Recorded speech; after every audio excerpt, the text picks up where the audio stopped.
है गाइस, स्वागत है आप सभी का अपना यूट्यूब चैनल अनिकेत में जीके अभ्यास पर। चलिए दोस्तों, आपके एग्ज़ाम के लिए हम लेकर आ गए हैं पिछले बिहार डीएलएड परीक्षा 6/4/2024 में जो प्रश्न पूछा गया आपका सारे सब्जेक्ट का, वही प्रश्न हम लेकर आ गए हैं। जो ये आपके एग्ज़ाम 2025 में जो होने वाले हैं 27 फरवरी से, उनके लिए ये प्रश्न आप लोग अति महत्वपूर्ण है, क्योंकि जो 2022-23 21 का जो प्रश्न है वो 24 में पूछा हुआ प्रश्न है। तो हम सारे प्रश्न देखेंगे प्रीवियस ईयर्स के।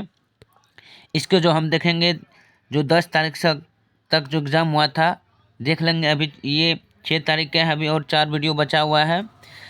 तो उसके बाद हम देखेंगे 22-23 का प्रश्न लेंगे प्रीवियस ईयर्स का। तो चलिए बिना देरी से हम लगातार आपके एग्ज़ाम के लिए वीडियो लेकर आ गए हैं।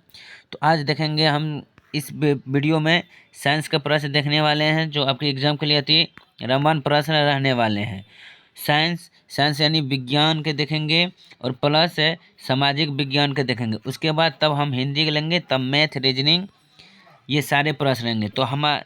तो चलिए बिना देरी के साथ हम बढ़ते हैं अपनी प्रोस करो। आप लोग से रिक्वेस्ट है, वीडियो को शुरू से अंत तक जरूर देखें। इसका पीडीएफ हम अपने टेलीग्राम पर देते हैं, जिसका लिंक दिया गया है। इससे पहले हम 1 से लेकर 5 तक करवा चुके हैं। एक तारीख से लेकर 5 तक जाकर देख सकते हैं, प्ले लिस्ट भी बना हुआ है। तो चलिए ये विज्ञान का प्रश्न है, ले लेते हैं। पहला प्रश्न है कि हरित खाद मिट्टी को क्या प्रदान कर समृद्ध बनाता है।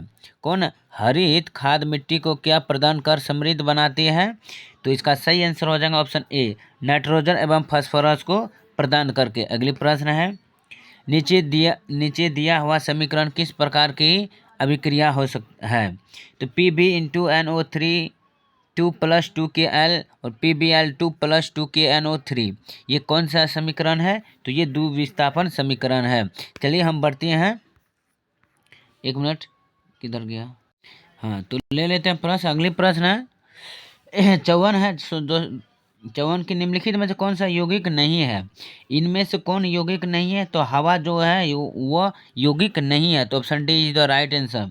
निम्नलिखित में से किसे जीवित जीवाश्मों के अंतर्गत वर्गीकृत किया गया है?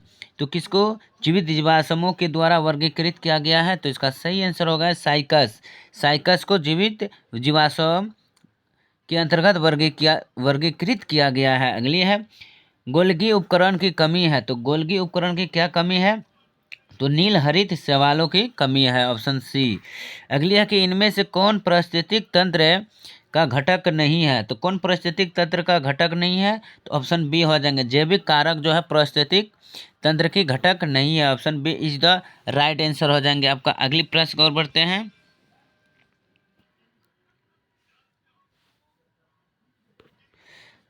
अगली है कि रंध्र के छिद्रों का खुलना और बंद होना इस पर निर्भर करते हैं। तो किस पर निर्भर करते हैं? तो ऑप्शन हो जाएंगे आपका सी, रक्षक कोशिकाओं में पानी। अगली है, मानव युग्मज और मानव शुक्राणुओं में गुणसूत्रों की संख्या का अनुपात कितना होते हैं? तो इसका गुणसूत्रों का जो अनुपात है दोस्तों, वो कितना होते हैं? तो इसका सही आंसर हो जाएंगे ऑप्शन 59 का ए हो जाएंगे, 2:1 हो जाएंगे। अगली है, इनमें से कौन सा स्वतंत्र रूप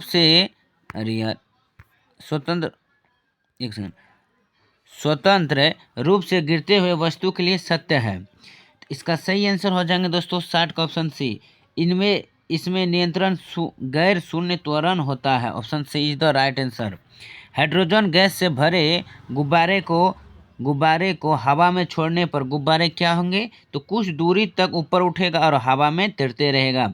अगर हाइड्रोजन गैस वाला गुब्बारे में हाइड्रोजन गैस डाल देने पर उसको छोड़ देने से कुछ दूरी तक उठेगा और हवा में तैरेगा। अगली है, एक तरल जिसका घनत्व मरकरी के घनत्व से दोगुना है का उपयोग बैरोमीटर में किया जाता है। तो एक तत्व वायुमंडल दाब द्रव के कितना सेमी के बराबर होगा?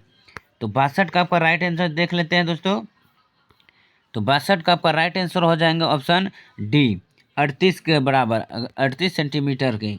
अली की ध्वनि उत्पन्न होने के बाद उसके बहुत देर तक बने रहने का उपयोग किया जाता है। यानी ध्वनि उत्पन्न होने के बाद उसके बहुत देर तक बने रहने का उपयोग किया जाता है। 63 का ऑप्शन डी हो जाएंगे, इनमें से सभी हो जाएंगे। Option D is the right answer. इसमें कौन सा प्राकृतिक संसाधन नहीं है? तो बिजली जो है वो प्राकृतिक संसाधन नहीं है। आपका मिट्टी, पानी, वायु प्राकृतिक संसाधन है। अगली है, इनमें से कौन सा लवण जल की अस्थायी कठोरता का मुख्य कारक है? तो 65 का आपका राइट आंसर हो जाएंगे दोस्तों ऑप्शन ए, मैग्नीशियम सल्फेट। अगली है, चिपको आंदोलन का मुख्य उद्देश्य क्या था? तो चिपको आंदोलन का मुख्य उद्देश्य है वृक्षों को बचाना। कच्छ और खंभात की खाड़ी में किस प्रकार की ऊर्जा के विकास की संभावनाएं हैं? किसका? कच्छ और के खाड़ी में। तो इसका सही आंसर हो जाएंगे 67 का option A is the right answer, ज्वारीय ऊर्जा। अगली है, ताप बढ़ाने से चालक का प्रतिरोध क्या हो जाता है? तो ताप बढ़ने से चालक का प्रतिरोध जो है वो बढ़ता है। तो option A is the right answer. अगली है कि डायनेमो में क्या होता है दोस्तों? तो यांत्रिक ऊर्जा को विद्युत ऊर्जा में बदलता है। कौन? डायनेमो में। अगली है, रेटिना प्रकाश को प्रवर्तित करती है। तो रेटिना प्रकाश को प्रवर्तित करती है तो वो विद्युत सिग्नल में, कहाँ? विद्युत सिग्नल में प्रवर्तित करते हैं। तो चलिए ये 25 आपका था साइंस का। अब हम आ जाते हैं सामाजिक अध्ययन का। किसका? सामाजिक अध्ययन का। हिटलर किसका प्रवर्तक था? तो हिटलर आपका नाजीवाद का प्रवर्तक था। Option A is the right answer हो जाएंगे। इनमें से कौन वाणिज्यिक कृषि नहीं है? इनमें कौन वाणिज्यिक कृषि नहीं है आपका? तो बाकी सब है, लेकिन कार्बनिक वाणिज्यिक कृषि नहीं है। Option C is the right answer हो जाएंगे। अगली प्रश्न है कि बाल्कन का एक बड़ा हिस्सा डैश साम्राज्य के नियंत्रण में था, जिसने 1871 के बाद यूरोप में राष्ट्रवादी तनाव का सबसे गंभीर स्रोत देखा। तो वो हो जाएंगे तुर्क साम्राज्य के नियंत्रण में था। किसका? तुर्क का। अगली है, निम्नलिखित में से किनके द्वारा इंडियन एसोसिएशन की स्थापना की गई थी? तो किनके द्वारा? तो ऑप्शन बी हो जाएंगे सुरेंद्र नाथ बनर्जी और आनंद मोहन बोस के द्वारा इंडियन एसोसिएशन की स्थापना की गई। स्पेनिश जेनी का आविष्कार कब हुआ? तो इसका जो आविष्कार हुआ दोस्तों वो 1764 में हुआ। ऑप्शन ए इज आपका राइट आंसर हो जाएंगे। अगली प्रश्न है, रबड़ किस प्रकार के वनस्पति की श्रेणी में आएगा? कौन? रबड़ जो है वो किस प्रकार के वनस्पति की श्रेणी में आएंगे? तो इसका सही आंसर हो जाएंगे दोस्तों ऑप्शन ए, उसमें कटिबंधीय सदाबहार one. Option A is the right answer. अगली है, धुएं और कोहरे का सम्मिलित रूप कहलाता है। धुएं और कोहरे का। तो ऑप्शन डी हो जाएंगे, धुंध कहलाते हैं। अगली, भारत का कौन सा राज्य सबसे अधिक मात्रा में दलों का उत्पादन करता है? किसका सबसे अधिक मात्रा में दलों का उत्पादन करता है? तो वो हो जाएंगे आपका मध्य प्रदेश। कौन? मध्य प्रदेश। अगली है, हो जाएंगे मध्य प्रदेश। अगली है कि बालाघाट खानों में निम्नलिखित में से किस खनिज का खनन किया जाता है? कहाँ? बालाघाट खानों में। तो वो खनिज हो जाएंगे आपका कौन दोस्तों? 79 का option A is the right answer हो जाएंगे। नहीं, 79 का एक दिन नहीं, सॉरी, कॉपर का खनिज का खनन किया जाता है। Option C. अगली है, टेक्सोल नामक एक रासायनिक यौगिक जो हिमालयी युग की छाल, सुई, टहनियों और जड़ों से निकाला जाता है का उपयोग डैश इलाज के लिए किया जाता है। तो ये कौन सा बीमारी है जो यह इस बीमारी के इलाज के लिए दुनिया में सबसे अधिक बिकने वाला दवा है? तो वो जो है वो किस जो रोग के लिए? तो क्षय रोग के लिए है। कौन? टेक्सोल नामक रासायनिक यौगिक जो हिमालय युग की छाल, सुइयों, टहनियों और जड़ों से निकाला जाता है, वो क्षय रोग के लिए है। परमाणु ऊर्जा एक डैश है। तो परमाणु एक ऊर्जा क्या है? तो ऊर्जा के गैर नवीकरणीय स्रोत है। Option B is the right answer हो जाएंगे 81 का आपका। दोस्तों प्रश्न का क्वालिटी कैसे लग रहे हैं जरूर अच्छे लगे तो वीडियो को लाइक ज़रूर कीजिए और वीडियो को लाइक सब्सक्राइब वो भी करना ना भूलें। अगली है, निम्नलिखित में से कौन सा उद्योग सार्वजनिक क्षेत्र के अंतर्गत आता है? तो वो हो जाएंगे बोकारो लो इस्पात उद्योग। Option C is the right answer. Bihar का कितना क्षेत्र वनों से आच्छादित है? तो 0.07% चिली किस महाद्वीप में स्थित है? चिली आपका दक्षिण अमेरिका महाद्वीप में स्थित है। कौन? चिली देश। भारतीय संविधान में मौलिक कर्तव्य किस देश से लिया गया है? भारतीय संविधान में जो मौलिक कर्तव्य है वो लिया गया था आपका रूस देश से। किस देश से? रूस देश से। अगली है, भारत के मुख्य न्यायाधीश की नियुक्ति कौन करता है? तो भारत के मुख्य न्यायाधीश की नियुक्ति भारत के राष्ट्रपति स्वयं करती है। अगली है, इनमें कौन लोकतंत्र को मजबूती प्रदान नहीं करता है? तो लोकतंत्र का जो मजबूती प्रदान नहीं करता है उसको ऑप्शन सी हो जाएंगे, विविधताओं में सामंजस्य का अभाव और संघर्ष। अगली है कि भारतीय जनता पार्टी का मुख्य प्रेरक सिद्धांत क्या है? तो इसका जो है आधुनिकता हो जाएंगे, आधुनिकता हो जाएंगे, option D is the right answer हो जाएंगे। अगली प्रश्न को बढ़ते हैं, निम्नलिखित में से कौन सी सामाजिक समस्या की विशेषता है?